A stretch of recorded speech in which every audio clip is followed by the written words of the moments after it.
As a huge fan of FNAF fan games, I'm always looking on GameJolt for new experiences to have within the genre. With how many fan games exist, there's all different types of experiences, from story-based games to extremely challenging gameplay. Although my personal favorite experience to have from a FNAF fan game is just getting as scared as possible. In my search for this style of FNAF fan games, recently I actually stumbled across one that not only perfectly encapsulates the horror of the FNAF series, but also tells a very promising story which is planned to be followed up on in newer entries down the road. That game is Virus J Total Madness. As soon as I came across this game's GameJolt page, I was immediately hooked. Not only is the game tagged for mature audiences, claiming to have blood and other violence, but it also showcases some very eerie, realistic environments within the screenshots, as well as some of the most unique and genuinely disturbing animatronic designs I've seen out of a fan game. The page also offers a synopsis on the story, which we will be uncovering in this game, which is always a good sign that the narrative has been given proper attention. There's a lot of cool things on this GameJolt page, but instead of going over that, let's instead just jump straight into the game.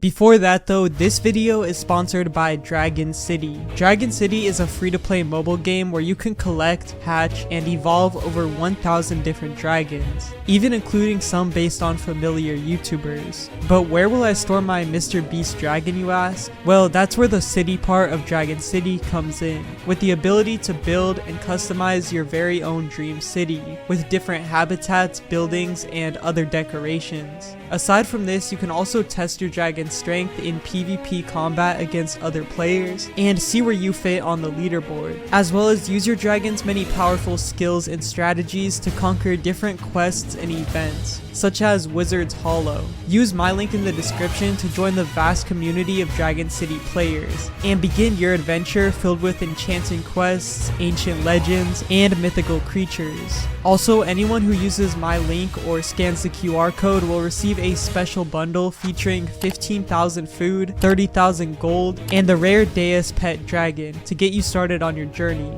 Once again, thank you to Dragon City for sponsoring this video. As soon as we click open, we are immediately flashed with some pretty disturbing imagery before the intro cinematic plays.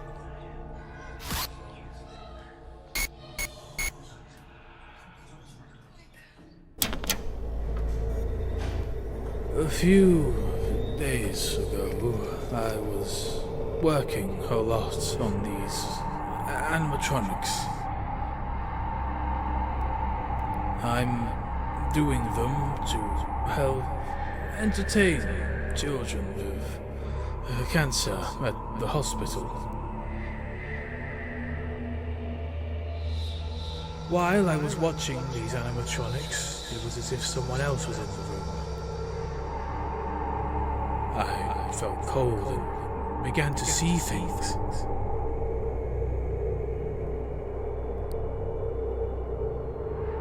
I saw how I had a smiling face, and I could see dead bodies, and oh, my daughter, I don't know what's happening to me. It's like I'm just fading away. The cutscene then ends and we are brought to the main menu, where we can begin the game. Before that though, we are given a quick description for Chapter 1. Free from memory and hope, unlimited abstract, almost future, the dead man is not a dead man, he is dead. Like the god of the mystics, of whom all predicates must be denied, the ubiquitous alien dead is nothing but the perdition and absence of the world. We stole everything from them. We do not leave him neither a color nor a syllable. Here is the courtyard that no longer shares your eyes. There the sidewalk where his hope lurked. Even what we think he might be thinking too. We have shared out like thieves, the flow of nights and days. Now, this message is either extremely cryptic or has a lot of typing errors, but either way, it had me very confused. I'm not really sure what it is referring to, but if I'm just missing something here, I would love for you guys to let me know down in the comments below. Anyways, after moving forward, we once again load into another cutscene. This one seems to open with one of the animatronics talking about how torturous it is to be in their position. This is start. You see your life passing through one eye. Other, you see tragedy repeating itself over and over and over again. Serve this pain.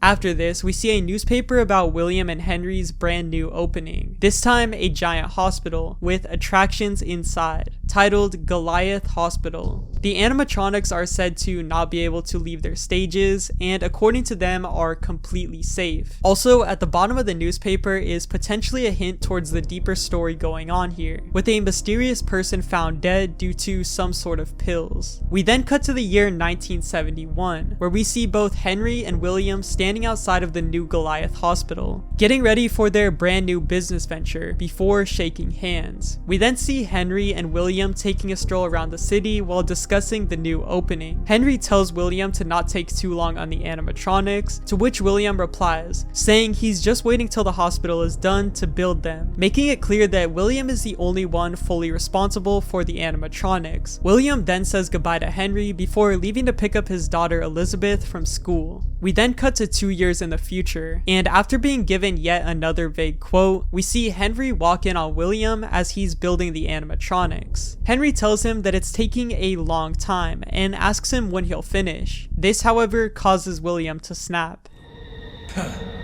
Yes, helping children. Henry, my daughter died 1 year ago. No hospital nor this one could help her. William, calm down. My daughter was everything to me. I don't want to continue here, working for other people that I will only see for 30 minutes a day. It's during this outburst where we learn that just like in the canon games, William lost his daughter. He then looks down at his now bloody hands as a wave of guilt for his past actions begins to torment him.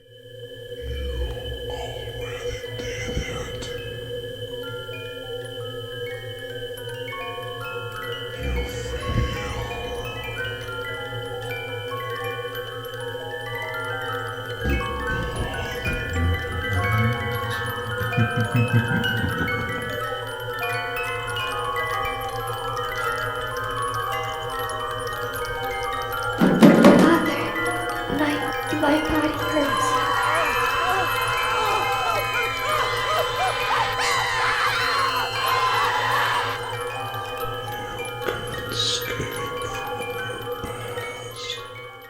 What these past actions were, however, are still up for our interpretation. The cutscene then ends with somebody calling William's name, before we are suddenly woken up in the middle of the hospital.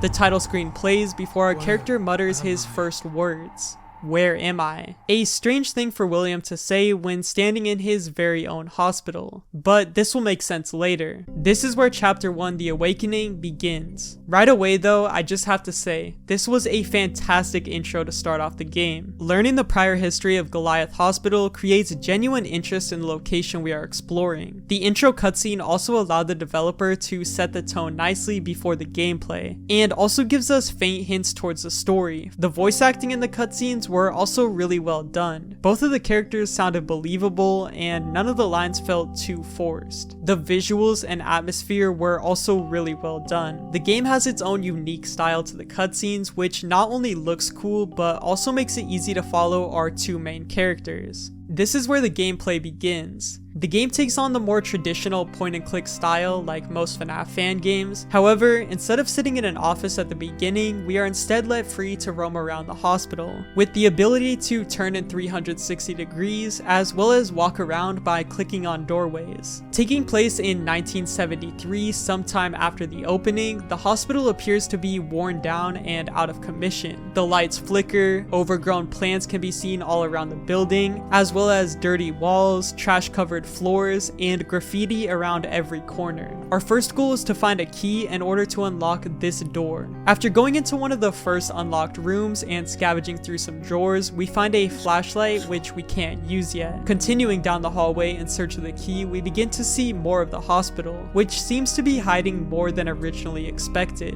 One of the rooms can be seen hosting what looks to be multiple dead bodies, all next to a cardboard cutout of one of the mascots. Opening the fridge in the kitchen area also reveals this.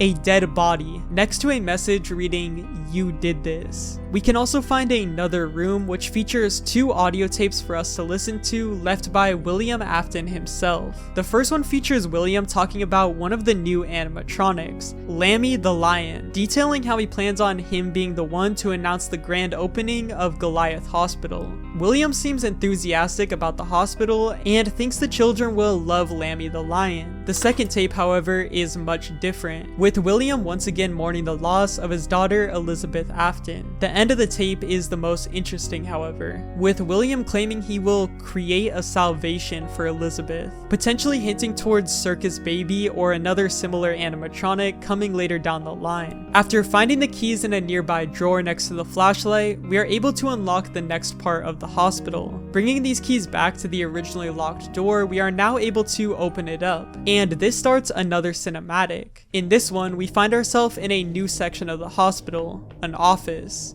This does not look like a way out. William continues looking for a way out before we come face to face with the game's first animatronic. What was that?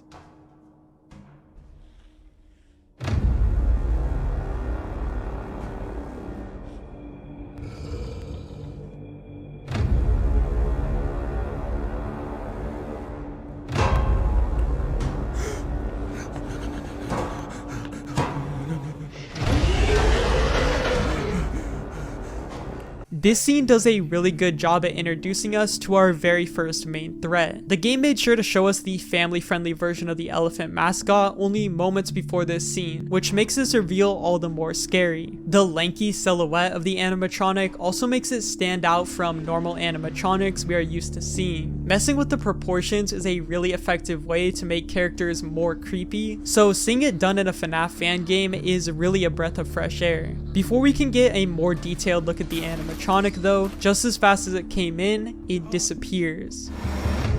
He's gone. What the hell is happening?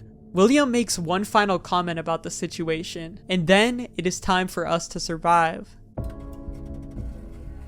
Right away when beginning the gameplay section, it's clear that this game is highly polished. Still keeping the 2D style of FNAF games, the office does a really good job of feeling like a real 3D space. Looking around as well as flashing the light or opening the cameras all feel extremely smooth. Not to mention all of the camera renders are all very high quality and convey a very dark and eerie atmosphere. During this first night, we aren't given any tutorial or phone call, meaning it is completely up to us to figure out how to survive. We have a broken window to our left which we can shine our flashlight on by using our mouse. We also have a computer in front of us which lets us use cameras around the building to look over the animatronics, as well as an audio lure which we need to use to keep the elephant animatronic away from our office. Besides him, we also have to deal with the lion, which every once in a while makes his way over to our left window. If you fail to flash him quick enough, you die.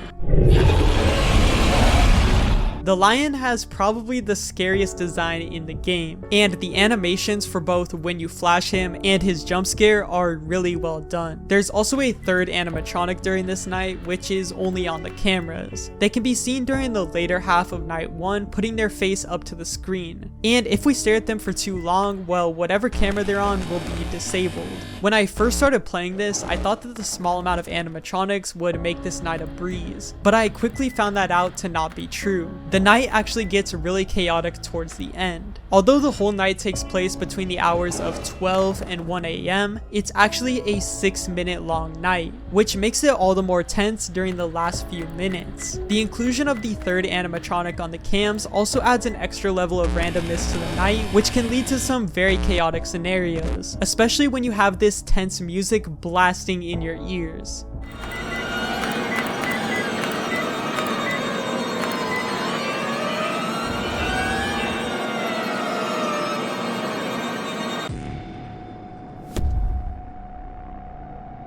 After getting through the night, we go into yet another cutscene. This one shows a drawing of a little girl and a shadowy figure. As the drawing zooms out, we hear a conversation between William and Elizabeth, where William describes the shadowy figure as her best friend and refers to it as Bobby.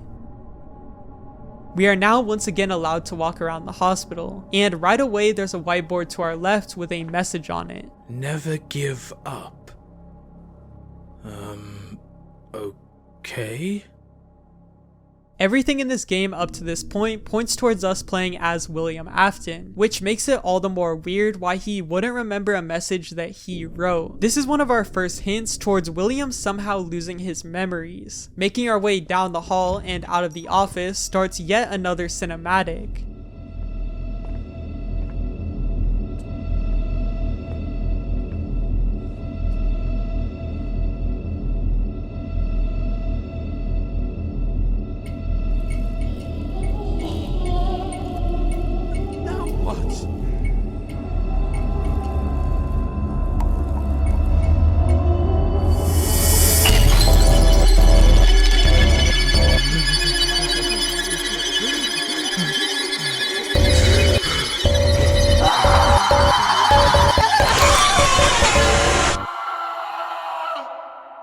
The person that attacks us directly reflects the drawing of Elizabeth's imaginary friend from the previous cutscene. We then get to see William once again reminded of his past actions through a sequence of extremely disturbing visuals. The game's cinematic, almost horror movie style direction to the cutscenes made me way more interested in the story, and has me so excited to see where the story continues to go in the later chapters.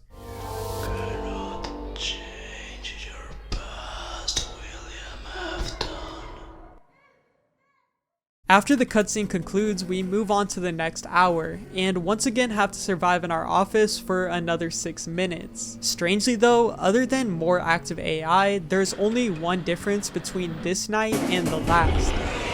That being a pair of hands, which are on every single camera and make it way harder to see. I do wish that there was a little bit more added on this second night to make it a little bit different than the first, but given that this is still a demo, means that this is most likely not how the final night's gonna be. Luckily though, that's not where the game ends. After getting through the next hour, we are once again set free to roam around. We now aren't allowed to go into the main hallway of the hospital, most likely because of what happened last time we tried that, but we are now allowed back into the small side closet where the audio tape can be found. And it's here where we find yet another audio log left by William himself.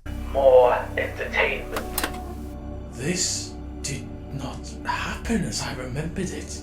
William seems super confused by the audio log, not remembering any of it, and that's when something very unexpected happens. Your memories are fading. Who are you? I'm the one who takes care of fragmented souls. There's also this weird singing music in the background during the whole thing, which I feel like heavily clashes with the game's tone. I understand that it's meant to give the game a more dramatic feel to it, but I just don't really think the song fits too much. Like I said though, this game is still a demo, and the developer has stated on GameJolt that they are going to be changing the ending of Chapter 1. Unfortunately, that is where Chapter 1 ends. Based on the quality of the GameJolt page alone, I already went into this game with some pretty high expectations, but after checking out the entire demo for myself, I can say that I was thoroughly surprised. This game brings a very sinister tone to the FNAF genre that I haven't seen done very many times. I also really enjoyed the story. The cinematic way it's displayed throughout the cutscenes had my full attention the entire way through, and the cliffhanger at the ending, while pretty jarring, has me very very curious as to where the story is going to go. There's already a few cool teasers for Chapter 2 up on the creator's Game Jolt page, which so far also look very promising. I'm interested to hear what you guys thought about the game though. Anyways, with that being said, thank you all so much for watching, and I'll see you all in the next one. Also, don't forget to download Dragon City by using my link in the description or scanning the QR code to get your special bundle of 15,000 food, 30,000 gold, and the rare Deus pet dragon to get you started. Thank you once again to Dragon City for sponsoring this video.